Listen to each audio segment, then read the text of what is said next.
ఒకే ఒక మాట నేను జ్ఞాపకం చేయడానికి ఇష్టపడుతున్నాను. బైబిల్ గ్రంథంలో అనేక అంశాలు ఉన్నాయి. నిన్నటి దినం కూడా మన వాళ్ళందరూ ఇక్కడ ఉన్నప్పుడు నేను ఒక మాట చెప్పాను. యోబు గ్రంథంలో ఉన్న మాట, యెహోవా ఆయన నామానికే మహిమ కలుగును గాక. యోబుకి ఇచ్చాడు, తీసుకున్నాడు. అయితే చివరికి వచ్చేసరికి రెట్టింపైన కృపనిచ్చాడు. ఆమె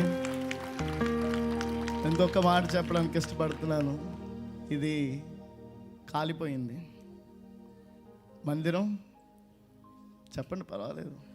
మందిరం కాలిపోయింది, పూర్తిగా కాలిపోయింది. కానీ నేను నమ్మి విశ్వసించి నా దేవుని సన్నిధిలో చెప్తున్నాను మాట, దర్శనం కాలిపోలేదు, పిలుపు కాలిపోలేదు, విశ్వాసం కాలిపోలేదు. అది ఈ హృదయాల్లో దర్శనాన్ని కాల్చగలిగిన వాడు, పిలుపును కాల్చగలిగిన వాడు, విశ్వాసాన్ని కాల్చగలిగిన వాడు ఈ భూప్రపంచంలో ఎవరు లేడు. నా యేసయ్య మాత్రమే సజీవుడు. విశ్వాసాన్ని, దర్శనాన్ని, పిలుపుని సజీవంగా ఉంచాడు.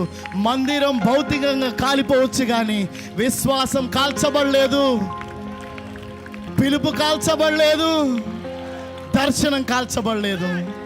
దేవుని కృప మనకు తోడుగా ఉండును గాక. ఆమేన్.